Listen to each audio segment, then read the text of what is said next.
Good morning, everyone. It's really nice to be here. And although I can't see you, but you can only see the panelists, but I'm sure that we have met I have met some of you before.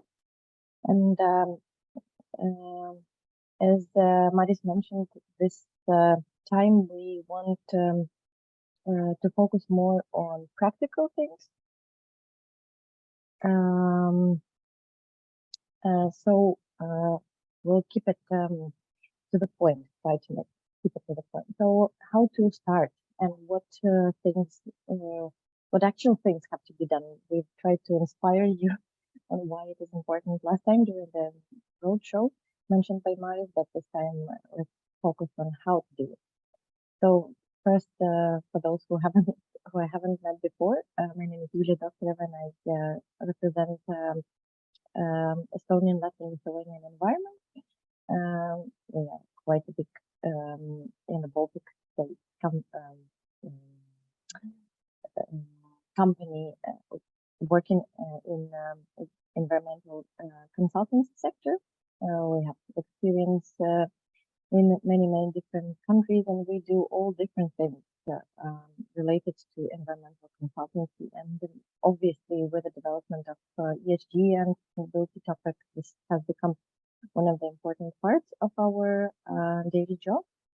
But I think it's important to mention that we have been involved in promotion of business sustainability even before ESG was a word, a term, a thing. We started working on it together with our partners and established Institute for Corporate Social Responsibility in 2011. And when we already to our partners and interested parties told a lot about how monitoring of your activities in the field of sustainability and reporting it and showing their progress can benefit companies from different perspectives, from, as Maris mentioned, from the internal management perspective, but also through educating their customers and partners, etc., etc. So that's why we know all the difficult things that are related to it quite well, but also know quite a lot of practical solutions. But what's important to know, to mention compared to our to the state of art that we've been in summer, now we actually have the new adopted corporate sustainability reporting directive that has entered into force the 5th of January this year. It still has to be transposed by the Apologies, Julia. Yes. Can you make mic a bit closer? Okay, sure. I will do that. It's much better now. Thank you. Thanks. So yes, so this directive, as any other directive, still has to be transposed by the member states. So it is applicable to all the countries within EU member states, but it's already there, and we know what's in there. So the aim of this is to help investors and other interested parties, also public, to have a better information about the sustainability performance of the companies. This is if we use the example that is known to most of the companies from many years before, that's like financial reporting. So if you want to participate in a tender, and most probably you will be asked to submit your submit the justifications and submit information that you don't have any tax issues, that all the tax debts, or for example, that your members of the board have no criminal record. This is like a typical procedure. So now, knowing that sustainability and other environmental issues are becoming more and more important, so we know that our potential clients, our customers, want also to know what is the performance of the company in this field. What's good about this directive is that finally there will be a unified reporting standard. As I mentioned, in summer there are from 300 to 500 different standards available at the moment. So any company was free to choose any standard. and it made it quite chaotic and difficult to choose which one. And sometimes you would have different requirements from different institutions. So now there's a chance and there's a big hope that at least within the EU there will be one standard that all the parties will be focusing on. I will talk about later about the standards. The directive also extends the list to which these requirements are applicable compared to the previous version of the directive. And what's also important is that now ESG report will be part of the management report. So in the past, we had experienced that the sustainability issues could be hidden somewhere in a separate page and not always very transparent. But now it's part of management report, so it will be available and clearly know where to find, where to look for this information. Another important feature is this reports will have to be machine readable. So at some point, all the information will be used to assemble in one place, and it will be easy to see the trends and on EU scale.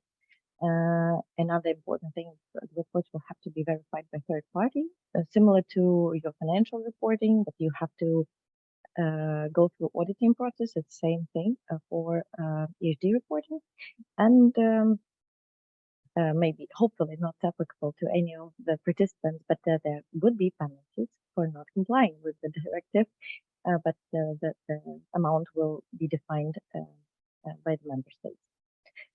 So what actually has to be reported? The new directive follows to very closely different other standards that were out and about, and the most used standards. So you have to first start with describing your business model and describing what is your situation, what you're doing, what are the main parameters. Then it's important that you have to state your sustainability objectives and sustainability policy. So what do you want to achieve? How quickly? What are the numerical values that you're striving to achieve, so you can follow your progress. Then it is important to demonstrate the role of management in all these issues. So how the sustainability is discussed and at the management issues, in the management level, who is involved, whose responsibility it is to deal with it. Then companies will have to explain their due diligence process, so all the things related to compliance, how that's checked, who is checking it, what is the process to make sure that you minimize any risks related to social and environmental issues.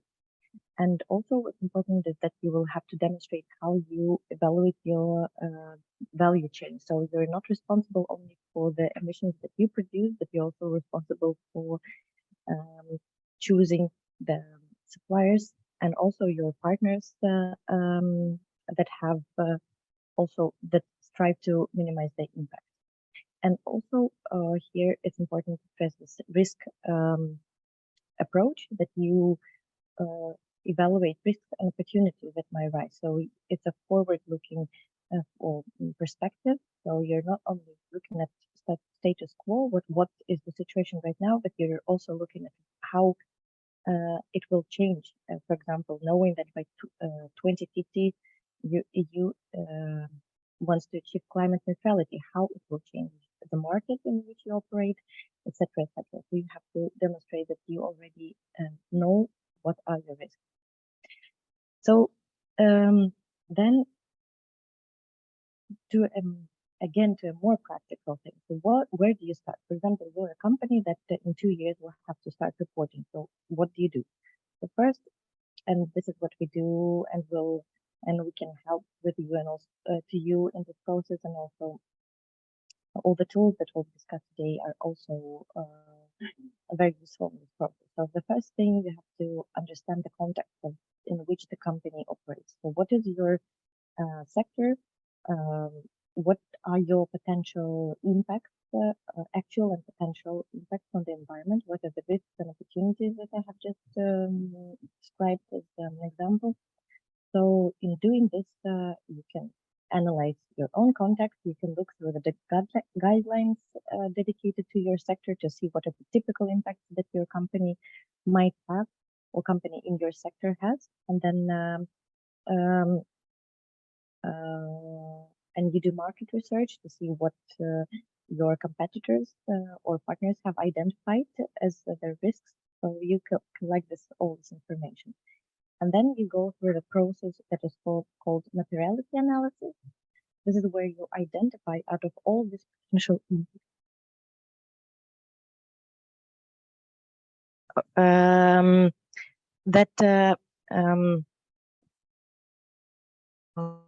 Materiality analysis, you identify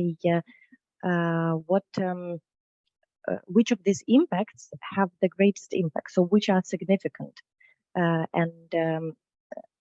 Because obviously our resources are limited and we can't focus on all the aspects of environmental, social issues, but we want to focus on the ones where the impact is the greatest. And here, the new directive introduces this term double materiality. So we are looking at where your money goes. So it's financial materiality.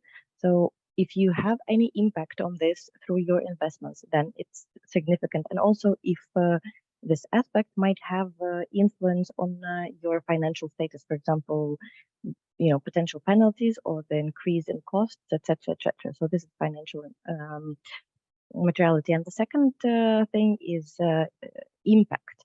So is this impact great? Like, is it long term? Is it significant? What is the geographical scope? This is how you assess it. And one of the very important things, and also the directive stresses it, is that that you have to consult your stakeholders and you have to engage them and to understand what they consider as material to your company. So what is significant to them? And this can be done through questionnaires, through interviews, in-depth interviews with the key stakeholders, etc., etc. So then you identify those material elements and those significant impacts. And then from when you have this list, you start collecting the data. So now you know which areas are important, and you start collecting the data to most probably in the first year, you might not have all the data available because it takes time to collect it. But if you know what you have to collect, then slowly and gradually you will be able to build up this database. Also, it's important to collect information on your current policies and measures and actions that you're already doing, because they can fit into some of these elements of sustainability that we're looking at. And then if you don't have an ESG or sustainability policy in place, then it's a good point where you can develop it. So basically analyzing all the historical data, the current situation, and your future risks and opportunities, you set up goals for yourself. What are your sustainability goals? Are you planning to switch to renewable energy within the next 5 years? Or are you planning to go climate neutral or reduce your emissions to a certain percent by a certain year? Do you want to achieve to reduce gender pay gap? Do you want to make sure that your, for example, fish that you purchase is sustainably sourced, etc., etc. So all these goals and the relevant aspects have to be set. And obviously, to make, as I mentioned before, you have to report on these goals, and also you have to put forward information on how you're going to achieve them. So some sort of action plan where where the responsibilities and what's very important, financial resources are placed next to it. So the stakeholders are sure that these goals are achievable. And then the final element is that when you have all this information, you can proceed to non-financial, to developing the report itself. So you collect all this information in one place and report according to the relevant standard. And as Maris mentioned, this is not a linear process, but as in my graphs, obviously, once you've finish this one sequence of process, you will actually return to reviewing your materiality quite often, especially if some of your conditions change. For example, you merge with a different company, or you have a different business area now, etc., etc. So you have to review this, and then obviously you carry on collecting the data and maybe expanding on KPIs that you might suddenly find also relevant to your business. And then over time, you review your ESG policy to see if you are on the right track. So maybe your goals were not very ambitious. So now you see that you can actually achieve more, and then you set new goals and again see how you're progressing towards it. Reporting standards. As I mentioned, there is now a reporting standard, or will be, to be more precise, a reporting standard according to the new directive. It's now in the draft version. You can check it using this link. There are 12 documents, separate documents. Some are general, like how to report in general, and some are related to specific sectors. For example, pollution, climate change, gender, etc., etc. These will be your guidelines on what to report and how. And then just why, again, to repeat, why are you doing this? So they say that you can't manage what you can't measure. Is it true for ESG? Most probably for many elements, this is true. But it's also only valid in the case when you don't develop this reporting because you must, but because you really see the benefits and added value to it, and you use the information to see how you can improve your activity, how you can save some financial resources, how you can minimize your future risks and better use the opportunities.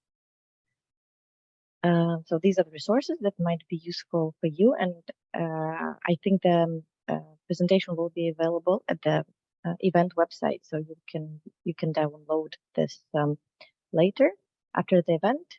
And if you have any questions, you can always contact us directly. Thank you. So now maybe I will have a few minutes for questions.